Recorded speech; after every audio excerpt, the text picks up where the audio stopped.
예수님께서는 사람들이 주변에서 정말 흔하게 볼 수 있는 것들을 비유로 사용하셔서 정말 진짜 하고 싶은 말씀들을 하시는 것을 성경을 통해서 볼 수 있습니다.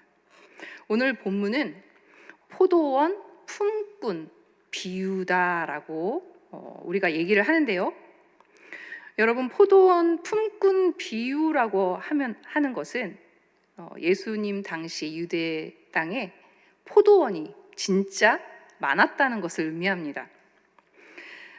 우리 이스라엘에는 포도나무가 정말 많아서 포도주가 물보다 더 흔하다라는 말이 문헌에 기록이 되어져서 전해 내려오는데요. 그것처럼 정말 포도나무가 많았다는 것입니다. 여러분, 포도나무가 많았다는 것은 그것을 포도주로 만들어야 되잖아요. 그래서 포도원에서, 포도 농장에서 일할 사람들이 정말 많았다는 그런 의미도 됩니다. 그래서 우리 이 당시에는요, 포도원에서 일을 하려고 일을 구하는 사람들이 고용주하고 만나는 시장이 있었던 거예요.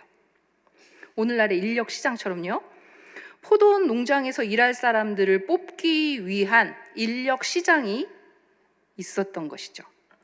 그 인력 시장에는 일할 만한 정말 건장한 사람들도 많았지만 일을 구할 수조차 없는 연약한 사람들도 있었던 것 같습니다. 그렇다면 성경에서 말하고 싶은 인력 시장의 모습을 한번 상상해 보실까요? 인력 시장에는 아침부터 허름한 차림의 사람들이 웅성웅성 모여 있었을 것입니다. 그리고 고용할 수 있는 고용주가 나타나는 것이죠. 그 고용주가 인력 시장에 나타나자마자 사람들이 앞을 다퉈서 고용주 앞으로 모여드는 것이죠. 그들은 건장한 자신의 체구를 드러내 보이기도 하면서 저 좀 써주세요 라고 아예 자기를 써달라고 애원하는 사람들도 있었을 것입니다. 이때 농장 주인이 나와서 누구를 뽑아갈까요? 건장하고 체구가 좋고 저 사람이라면 우리 농장에서 좀 일할 수 있겠어 라고 생각하는 사람들, 그 건장한 일꾼을 뽑아서 데려갔다는 얘기예요. 그런데 뭐라고 하고 데려가냐면, 내가 너에게 일당으로 한 데나리온을 줄 테니 우리 농장에 가서 일해보자 라고 하면서 사람을 데리고 이제 농장으로 갑니다. 사람들이 포도원 농장에 와서요, 아침 6시부터 열심히 일하고 있는데 이상하게도 농장에서 일하는 사람들이 계속 불어나는 거예요. 여러분, 왜 불어날까요? 포도원 농장 주인이 6시에만 사람을 구하러 나간 것이 아닙니다. 9시에도 나가고 12시에도 나가고 3시에도 나가고, 이제 마감 시간이 6시인데 5시에까지 1시간 남겨놓고 5시에까지 나가서 일꾼들을 뽑아서 오는 거였어요. 그러니 건장한 사람부터 연약한 사람까지 다 점점 불어나면서 포도원 농장에서 일하는 사람들이 많아지는 것입니다. 그런데요, 이제 일이 끝나고 일당을 주려고 하는데 일당을 주는 방법이 평소와 전혀 다른 모습을 성경은 기록하고 있습니다. 여러분, 제일 먼저 오후 5시에 온 사람들을 부르는 거예요. 그래서 그 사람들에게 먼저 일당을 지급합니다. 그런데 금액을 보니까 한 데나리온, 새벽 6시에 주겠다고 약속한 그 금액을 5시에 온 사람한테 지급을 하는 것이죠. 그러니까 그것을 지켜보던 새벽 6시에 온 사람의 얼굴이 갑자기 환해집니다.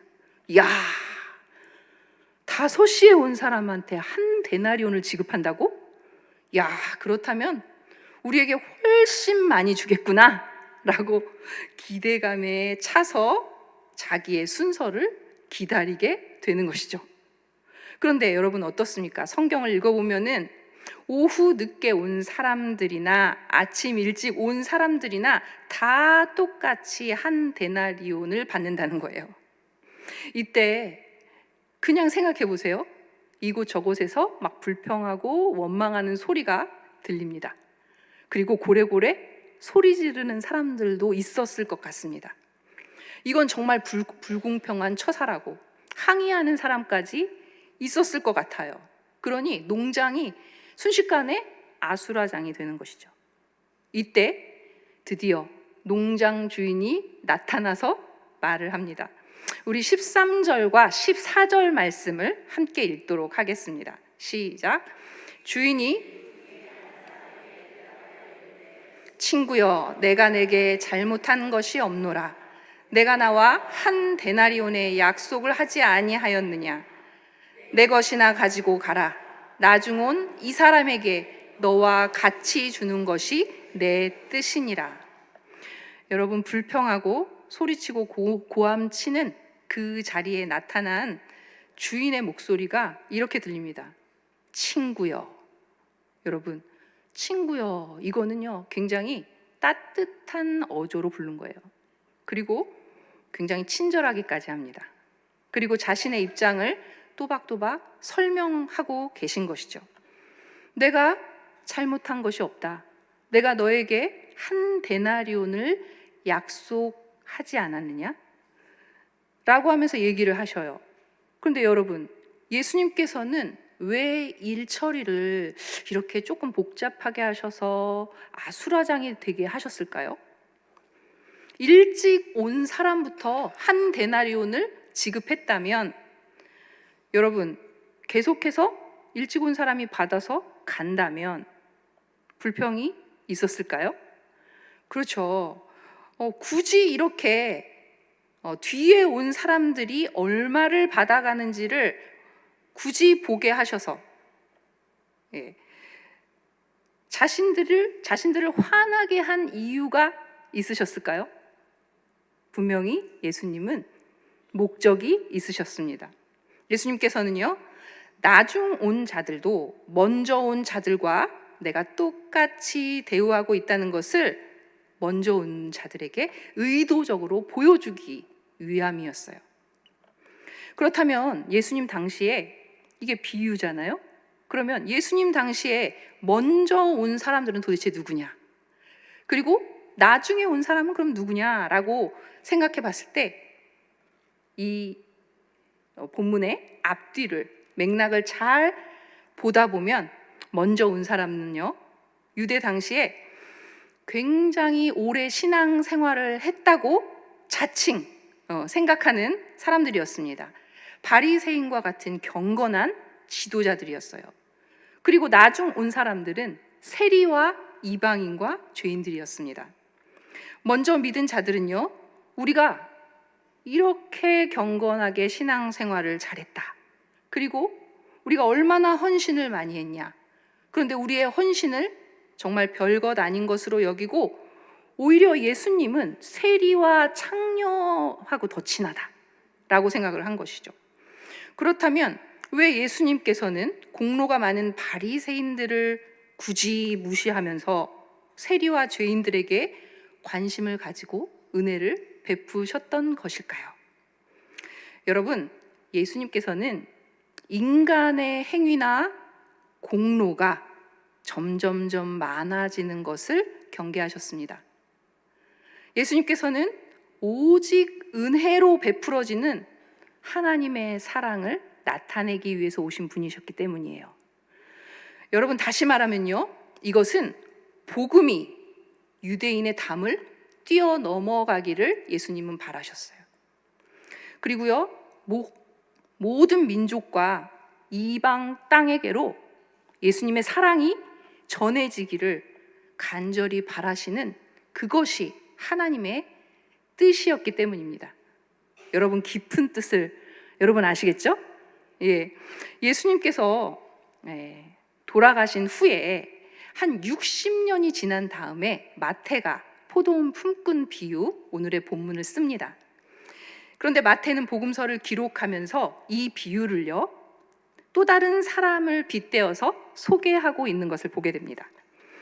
여러분, 19장 27절에 보면요, 오늘 본문은 20장 1절에서 시작하고요, 그 전 장이 19장 30절에서 끝이 납니다. 그런데 19장 27절에 이런 말이 나옵니다. 여러분 함께 읽어보실까요? 시작. 이에 베드로가 대답하여 이르되 보소서, 우리가 모든 것을 버리고 주를 따라싸운데 그런즉 우리가 무엇을 얻으리이까? 여러분, 모든 것을 버리고요, 자신의 생업을 버리고 가족을 버리고 전적으로 예수님만 의지하며 가장 일찍 먼저 주님을 따랐던 자들이 바로 제자들이었습니다. 그런데 제자들 중에 베드로가 그러면 우리가 먼저 이렇게 열심히 일했는데 우리에게 주어질 보상은 무엇입니까? 라고 말을 하는 거예요. 근데 그것에 대한 대답을 이렇게 하십니다. 19장 30절입니다. 시작. 그러나 먼저 된 자로서 나중되고 나중된 자로서 먼저 될 자가 많으니라. 예수님께서는 제자들에게 너희들이 먼저 되었느냐? 너희들 중에 나중될 자가 정말 많을 것이다 라고 대답을 하십니다. 이 말씀은요, 제자들이 예수님을 따른다고 하면서도 자신들의 노력에 대한 결과를 은근히 기대하고 있었다는 것을 의미합니다. 그러니 먼저 와서 불평하는 포도원 품꾼을 비유로 들어서 그들의 행위가 어떤 것인지를 설명하고 있는 것입니다. 여러분, 포도원 품꾼 비유를 다 베푸신 후에 결론으로 말씀하시는 내용이요, 20장 16절에 나옵니다. 한번 읽어보겠습니다. 시작. 이와 같이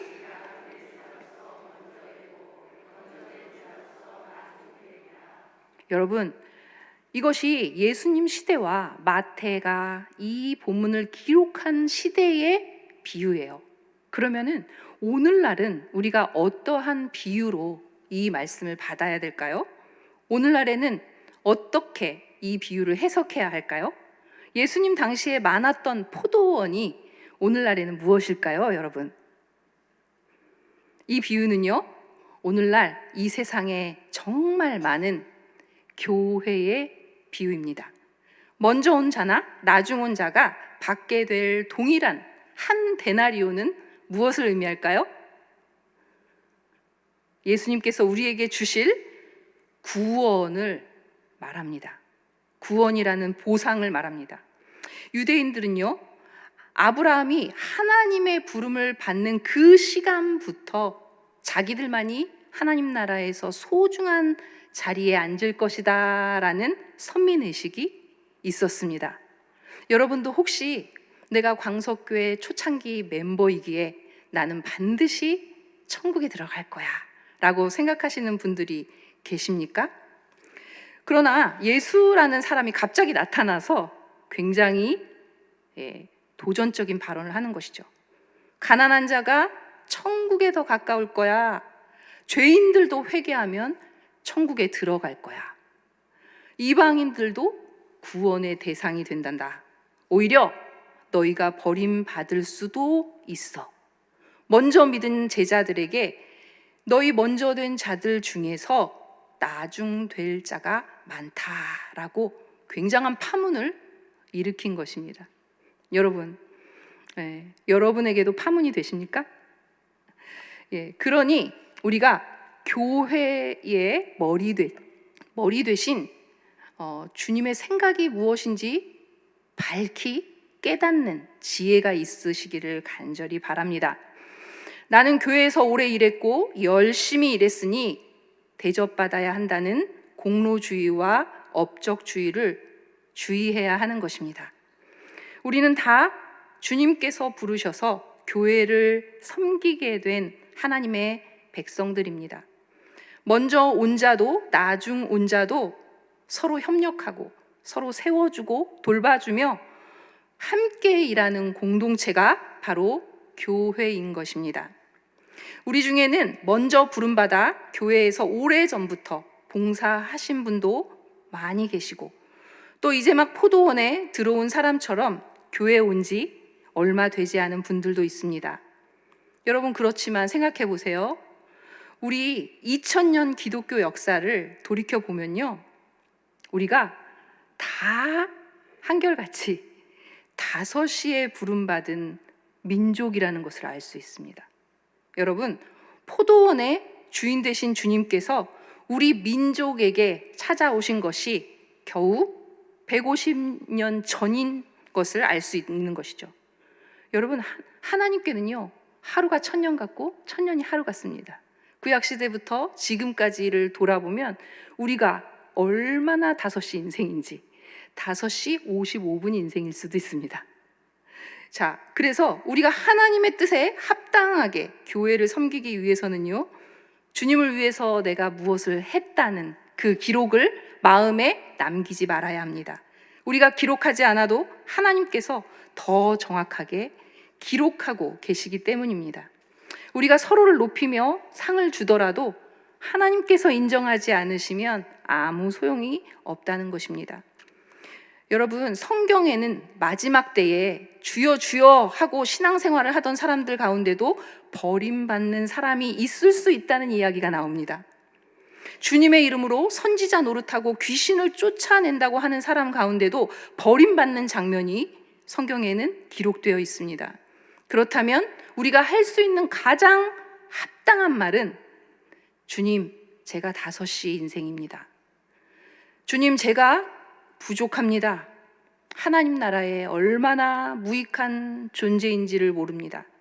주여, 불쌍히 여겨 주시옵소서 라고 말하며, 이렇게 고백하며 다만 주님의 은혜가 강같이 부어주기를 간절히 바라야 할 것입니다. 여러분, 나에게 능력이 없다고 고백할 때 비로소 우리는 주인 되신 예수 그리스도를 바라보게 됩니다.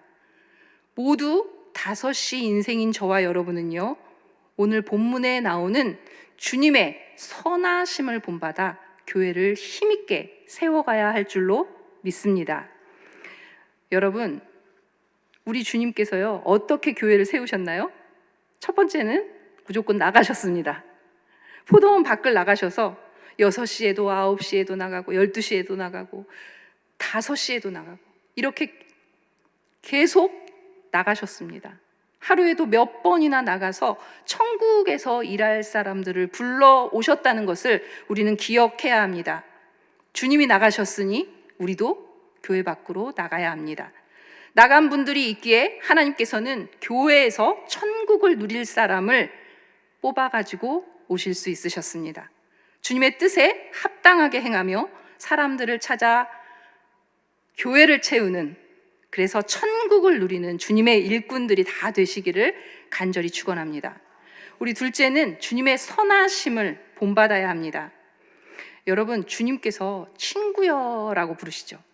주님의 말에는요, 따뜻함이 묻어납니다. 아마 주님께서 그 말씀을 하실 때 활짝 웃으셨을 것 같아요. 여러분, 마음으로 생각하는 것이 얼굴을 통해서 나옵니다. 저희 교회의 오아시스 모임이 끝나고 교회 주변에 전도를 하러 나가시는 분들 중에 갑자기 화장을 진하게 하시고 정말 예쁘게 하시고 이렇게 등장하시는 분이 계셔요. 그래서 제가 오늘 왜 이렇게 예쁘게 하고 오셨어요? 라고 물어보면은 제가 오늘 전도 나가잖아요. 이렇게 말씀하시는 분들이 계십니다. 그러면서 환하게 웃을 때 저는 천국을 경험하는 것 같습니다. 그래서 우리 환하게 웃는다는 거는요, 뭐냐 하면 서로의 얼굴을 보고 하나님을 경험하는 것입니다.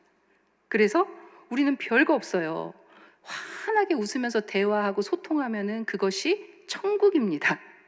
그래서 우리 천국 공동체를 이룰 수 있는 것이죠. 여러분, 불평하는 사람들 얼굴을 한번 봐보셨나요? 그 사람은 못 보지만 상대방은 볼 수 있죠. 그러면 완전 찡그러져 있잖아요. 그리고 감사하고 섬기는 사람들 얼굴 한번 보셨나요? 환하게 웃고 있잖아요. 여러분, 때로는요, 교회에서 불평으로 시작한 봉사를 하시는 분들도 계십니다. 근데 그 봉사를 너무 기쁘고 즐거워서 아유 봉사하시느라고 얼마나 힘드세요, 고생이 많으십니다 하면은 그분이 막 불평하다가도 얼굴이 어떻게 되죠? 환하게 바뀝니다. 그래서 우리가 그분을 통해서 하나님의 얼굴을 볼 수 있는 것이죠.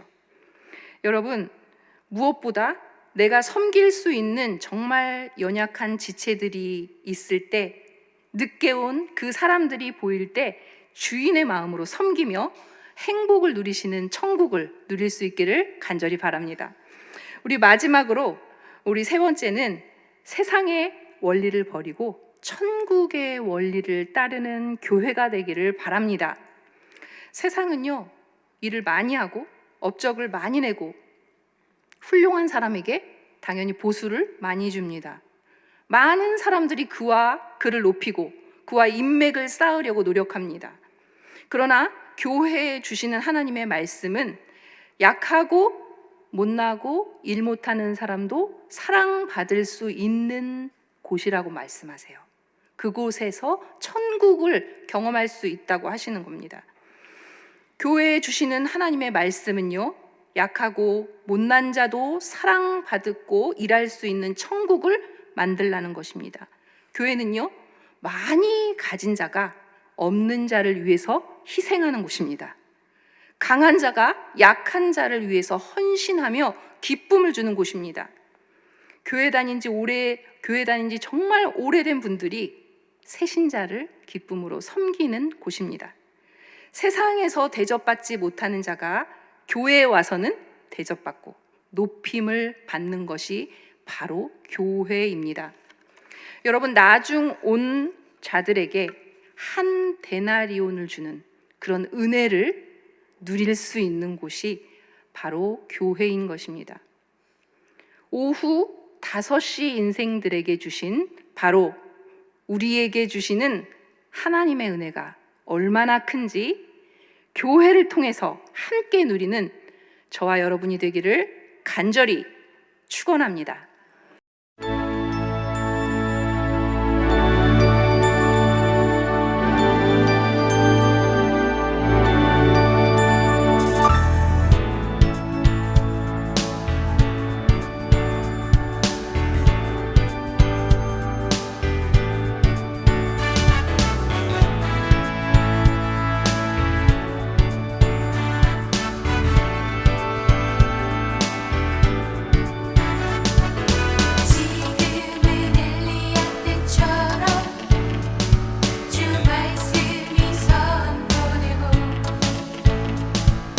주의 종 모세의 때와 같이